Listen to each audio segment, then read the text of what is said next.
I'm Angelica, 26 years old. I recently got married to my husband Mark, who is the same age as me, through a friend's introduction. His family runs a long-established Japanese confectionery shop.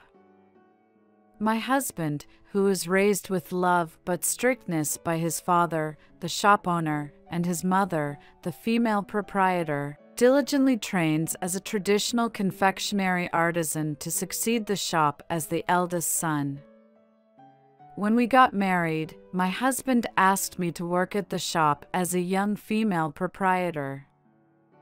Since I had previously worked at a well-known department store after graduating from university, I had a good understanding of general etiquette and manners, and I had confidence in customer service. So I readily agreed to Mark's request. And so, I married into the long-established Japanese confectionery shop and started living in the large house next to the shop, cohabitating with my parents-in-law. My father-in-law is a quiet and dignified person who works from morning till night, and his imposing presence makes it difficult to approach him casually. My mother-in-law is a cheerful and elegant female proprietor who is well known in the local community and is beloved by regular customers and employees working at the shop. When I joined this family, she warmly welcomed me and taught me the job with care. However, around 3 months after getting married, my mother-in-law's attitude gradually started to change. Angelica, a regular customer who came today, was praising you. They said you are beautiful and have grace. Oh, really? But I'm glad. Since I married into this family, I can't let down the face of the long-established shop. Though modest, I was very happy. I aspired to become like my mother-in-law, standing at the shop and protecting this traditional establishment together with Mark. I held respect and admiration for my mother-in-law, who supported the shop as the female proprietor. Seriously, you learn quickly, and when you're at the shop, you bring a certain charm. You're already the face of the shop, aren't you? Maybe it's time for a change of female proprietors? The employees said with a laugh, and then, from behind, "Hey! What are you chatting about?" My mother-in-law's angry voice echoed. "Angelica, if you have time to chat, you should study more. Newcomers like you don't have time for breaks." I am sorry. After seeing off my displeased mother-in-law as she walked away, one of the employees whispered to me, "I think the female proprietor is probably jealous because you're so talented. You see, it's frustrating for her to see many customers coming to meet you." Upon hearing that, I felt a mix of emotions and an odd sense of unease. I couldn't just stand still, so I hurried back to work. The next day, when I arrived at work, I greeted one of the employees. "Good morning, let's have a good day today." There was no response. I didn't think much of it, assuming they didn't hear me. I greeted the other employees as usual. However, none of them made eye contact with me, and it was clear that something was off. The way everyone was avoiding me made me wonder, what's going on?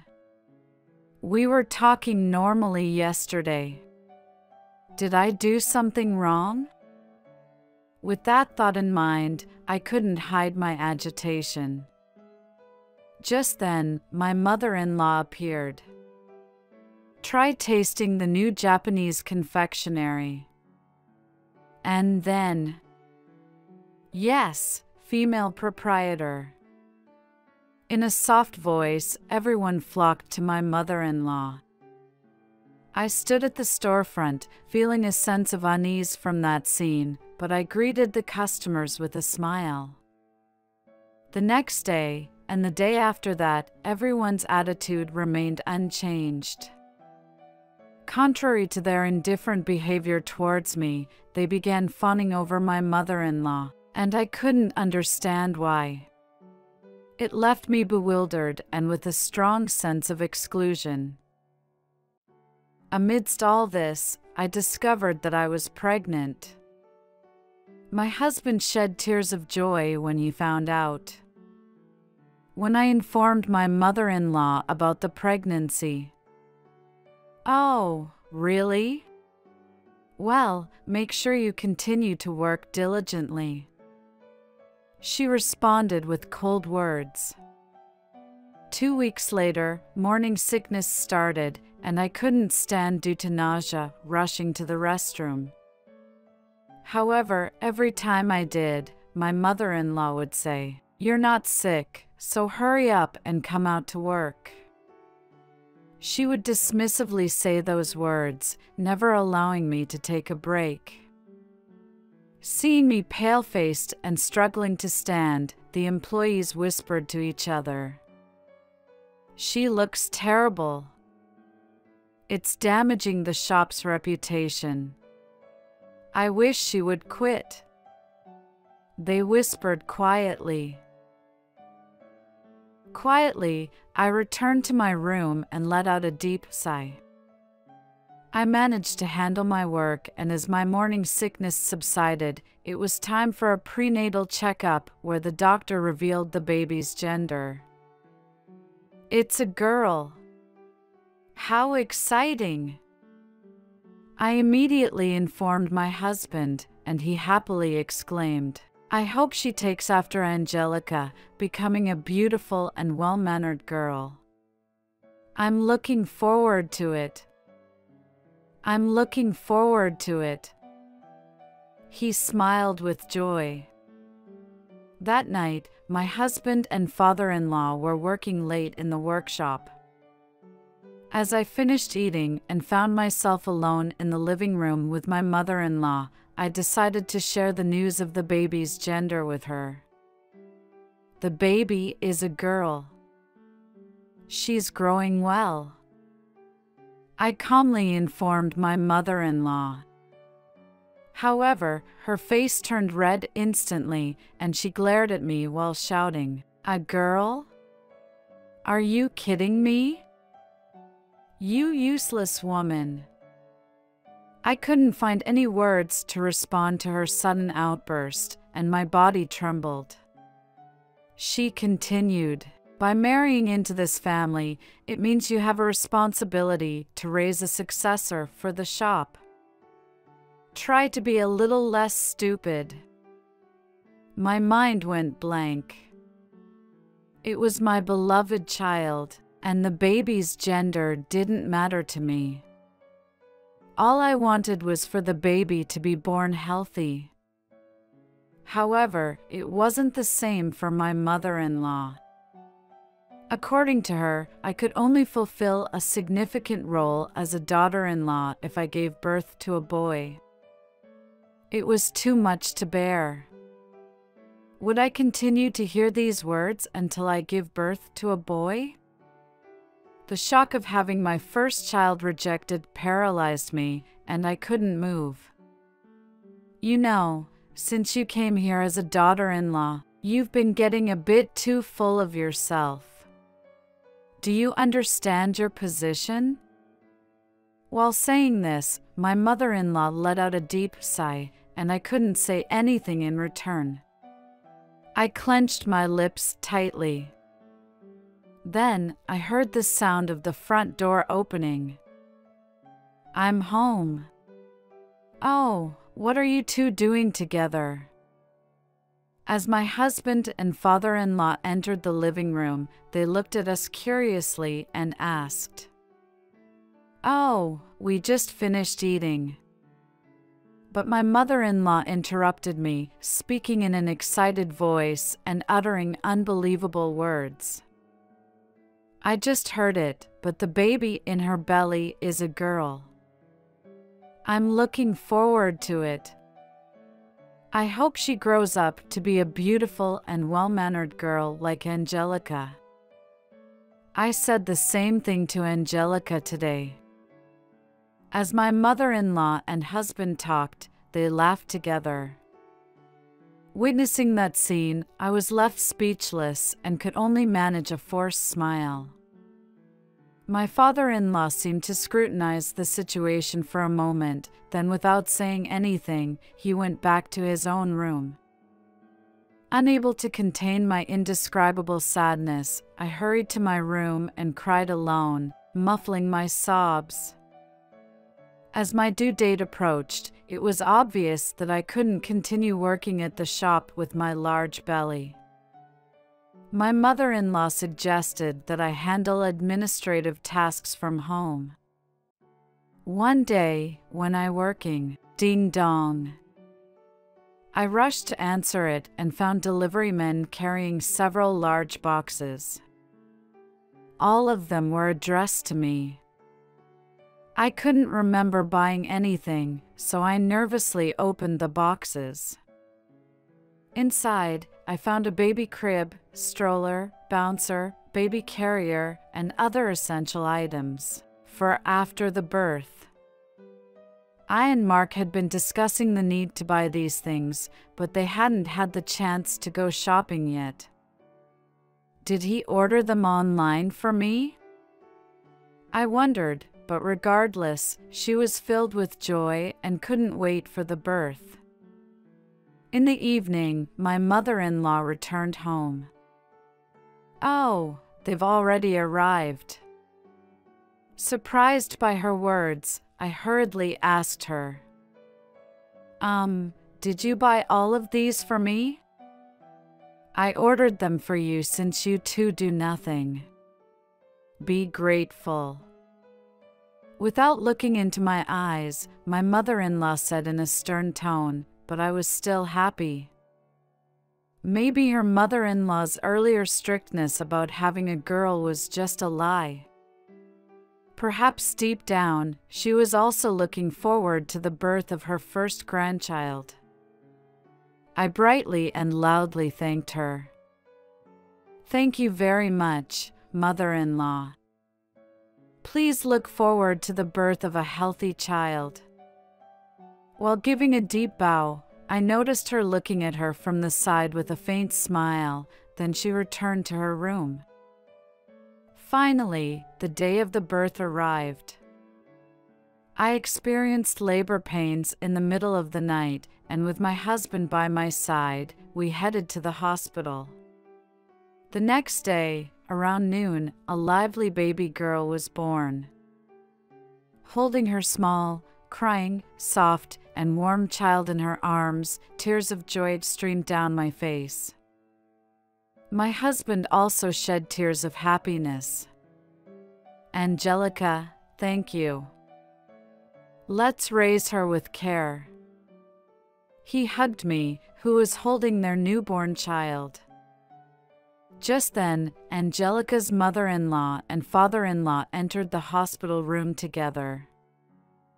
"I closed the shop today. Here, this is for you." Saying so, she handed me an envelope.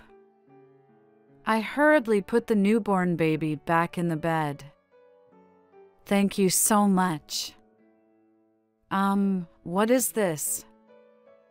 Puzzled, I asked my mother-in-law about the envelope. "It's a congratulatory gift for the birth." "Take it," her mother-in-law said.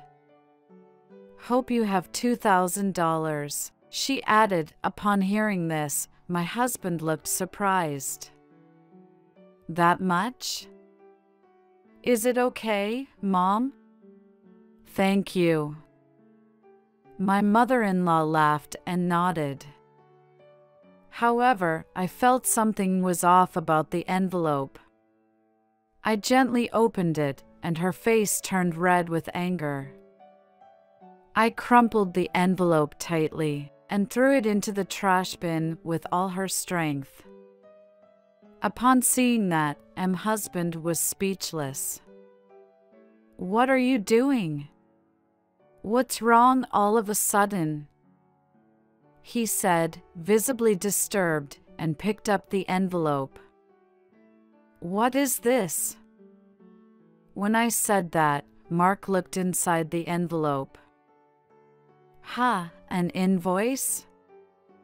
The contents of the envelope were bills for the baby crib, bouncer, and other baby items that my mother-in-law had ordered. Her mother-in-law laughed and said, without remorse, "I only said I ordered them. I never said I bought them for you. Since it's your own child, buy the necessary things yourself." With a proud expression, my mother-in-law looked at me. I had reached my limit. They had planned to buy these baby items themselves from the beginning. I didn't mind paying for them. However, my mother-in-law's attempts to provoke Mr. and the fact that she couldn't even receive a welcome for my child's birth infuriated me. My anger boiled inside. Enough is enough. As I looked down, my lips trembling, about to voice my feelings, my father-in-law intervened. "Hey, that's enough." I raised my head at his voice. There, I saw my father-in-law glaring at my mother-in-law with sharp eyes. My mother-in-law was taken aback by his words. "W what?" I was just teasing a little. We're always joking around like this, right? As my mother-in-law spoke and looked at me, her eyes were filled with both anxiety and a mix of anger and hatred. I quickly averted my gaze. "Did you think I didn't know how you always treat her? How you deceived even the employees to be on your side and bullied her throughout the entire store?" My mother-in-law remained silent, looking down with wavering eyes. I furrowed my brow and asked, "What do you mean by deceiving the employees?" My father-in-law turned towards me and began speaking with a serious expression. When I heard that the employees were bad-mouthing her behind her back after she couldn't work in her final month of pregnancy, I scolded them. Then they cried and said this: "Angelica goes home and complains that she's competent while the employees are useless. They're having trouble because she doesn't change even when the landlady warns her." Everything they told me was based on what the landlady said. I was dumbfounded. I couldn't believe it. "So that's why everyone suddenly started treating me coldly," I said with a trembling voice, glaring at my mother-in-law, who was looking down. "Of course, I know that you would never say such things. Because..."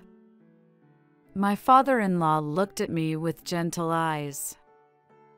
"You care about the store more than anyone else. You care about the employees and the customers, and you provide them with loving service.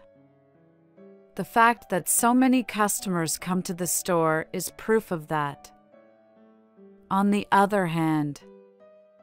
Father-in-law glared at my mother-in-law again, and she flinched and shrunk. "On the other hand, you bullying your hardworking wife, spreading false information to the employees, poisoning the atmosphere of the store. What the hell are you doing? Aren't you ashamed?" With tears in her eyes, my mother-in-law retorted, "What? I was just teaching her the strictness of being a daughter-in-law and a young landlady. I've been taught the same way. This world isn't sweet, you know. I haven't done anything wrong. Defiantly, my mother-in-law replied. I looked straight into my mother-in-law's eyes. I understand that this world isn't easy and the hardships of becoming a landlady. But I am not a tool for producing an heir. If you're going to deny my precious child just because she's a girl, I will leave this house. With determination, I declared, and my mother-in-law smirked. How audacious!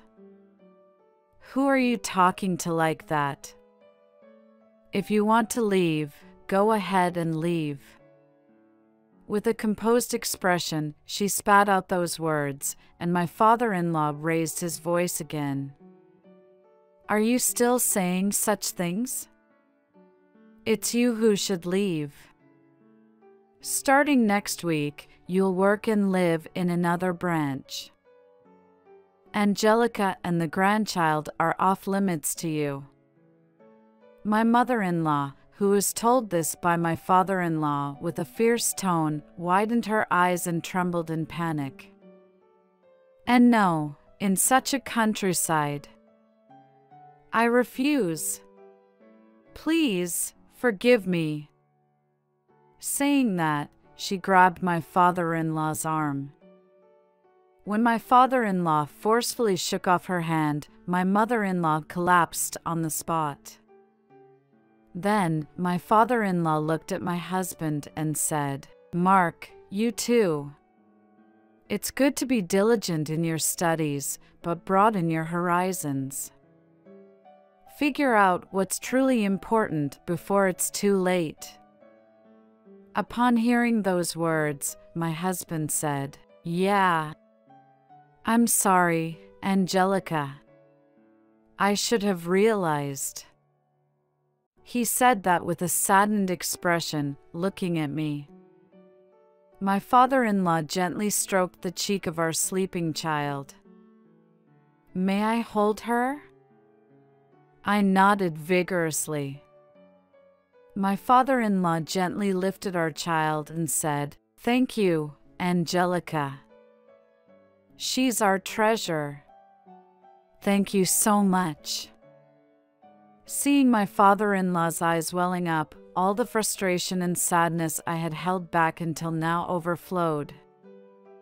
My husband gently rubbed my back without saying a word, while my stepmother slumped to the floor, silent and looking down. 1 week later, I returned home. Our daughter was named Sherry, and we started a new life together with our child. My mother-in-law was immediately transferred to a store outside the prefecture and worked there as a live-in employee. However, she frequently called, saying, Hey, please. Just let me come back for a little while. I haven't even held my first grandchild yet. Please, at least send me a photo. Please. Although I felt a little sympathy for my mother-in-law pleading in a tearful voice, I remained silent and hung up the phone as I was instructed not to have any contact with her by my father-in-law. After finishing preparing dinner at home, my father-in-law swiftly returned. And he went straight to our daughter. Sherry, I'm home. It's Grandpa. I'm back. Saying that, he lowered the corners of his eyes and remained stuck to the bed. Witnessing this unexpected side of my taciturn father-in-law, I couldn't help but smile. Hello, I'm intruding. The employees, who had finished their work, arrived and said, Angelica, we're truly sorry. The employees apologized to me with teary eyes. According to the employees, they tearfully informed me that I had been expressing dissatisfaction and speaking ill of them and the landlady at home, and I had been acting with a haughty attitude. Out of anger and sympathy for the landlady, they began ignoring me. I smiled at the employees, who were looking down. It's all right now. More importantly, I'm sorry for leaving everything to you at the store. Please don't worry about it. You just gave birth, so please take your time to rest. Mark is managing the store, and we'll do anything we can to help. Relieved by their reliable words, I felt a weight lift off my chest. Just then, my husband returned home. I'm back. Oh, everyone's here. Although my husband still led a busy life, he was supportive in childcare and doted on our daughter just like my father-in-law. Hey, Dad, can you give Sherry some space? I've only been able to see her sleeping face today. I want to hold Sherry too. Me too. Wait a moment, it's only been 10 minutes. Seeing everyone flocking around our daughter, my heart was at ease, and a smile involuntarily formed on my face. I made up my mind to protect my precious family, companions, and the store firmly from now on. With that determination in my heart, I slowly approached everyone and gently smiled while looking at my daughter's face.